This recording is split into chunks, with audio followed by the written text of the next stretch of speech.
নমস্কার বন্ধুরা, আমি নবনীতা। আমার চ্যানেল সোমনিতাতে আপনাদের সকলকে অনেক অনেক স্বাগত। আজকে আবারও একটা ভালো রেসিপি নিয়ে আপনাদের জন্য হাজির হয়েছি। আজকে একটা ডিমের অন্যরকম দুর্দান্ত রেসিপি আমি শেয়ার করব। আশা করি আপনাদের দেখতে ভালো লাগবে। তো চলুন ঝটপট রেসিপিটা দেখে নেওয়া যাক। ডিমের এই রেসিপিটা করার জন্য আমি ফার্স্টে আগে ডিমগুলো সবকটা অমলেট করে নিয়েছি। আর অমলেট করার জন্য এখানে ডিম নিয়েছি, তার সাথে অল্প একটুখানি পেঁয়াজ কুচি, লঙ্কা কুচি আর খুব সামান্য পরিমাণে নুন অ্যাড করে আমি ডিমগুলোকে ভালো করে ভেজে নিয়েছি। আর ভেজে নেওয়ার পরে আমি ছোট ছোট পিসও করে নিয়েছি।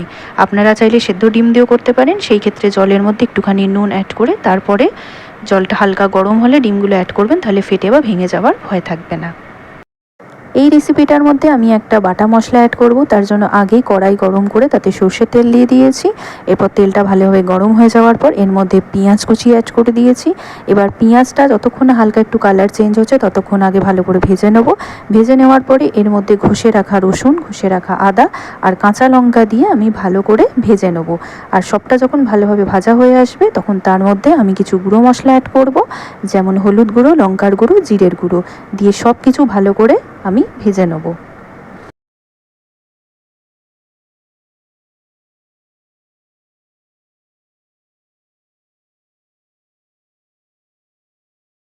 সাধারণত গুঁড়ো মশলা অ্যাড করার পরে একটুখানি জ্বলে যাওয়ার বা মশলাগুলো পুড়ে যাওয়ার ভয় থাকে, সেটা যাতে না হয় তার জন্য আমি সামান্য পরিমাণে জল অ্যাড করে ভালোভাবে মশলাটাকে কষিয়ে নেবো, যাতে কোনোভাবেই গুঁড়ো মশলাগুলো পুড়ে না যায়।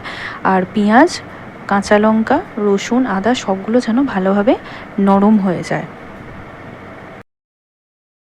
মশলাটা রেডি হয়ে যাওয়ার পরে আমি আবারও কড়াইতে অল্প একটুখানি তেল নিয়েছি, নিয়ে তাতে আমি ভালো করে ডুমো করে কেটে রাখা আলুগুলো ভেজে নিচ্ছি।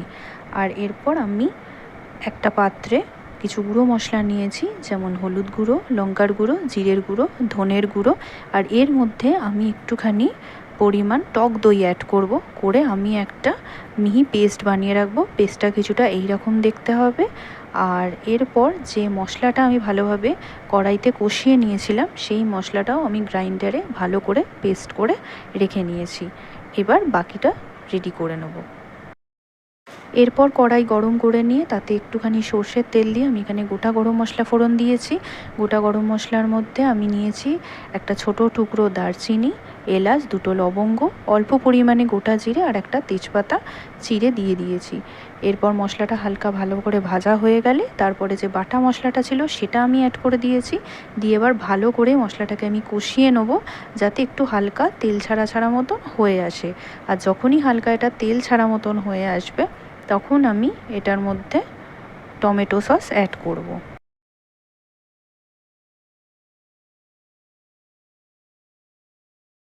আমি এখানে টমেটো সস অ্যাড করেছি, আপনারা চাইলে টমেটো পিউরিও অ্যাড করতে পারেন।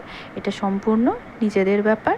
আর ভালো করে এটা কষিয়ে নিতে হবে। আর কষানোর সময় আমি খুব সামান্য পরিমাণে একটুখানি জল অ্যাড করে নিয়েছি, যাতে জিনিসটা আরও ভালো করে কষে আর তেলটা যাতে ভালোভাবে ছেড়ে যায়।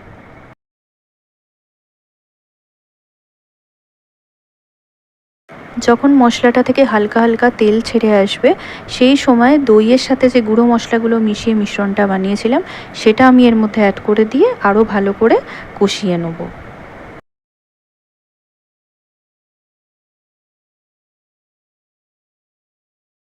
পুরো মশলাটা ভালোভাবে কষে যাওয়ার পরে আমি এখানে পরিমাণ মতো নুন অ্যাড করে নিয়েছি।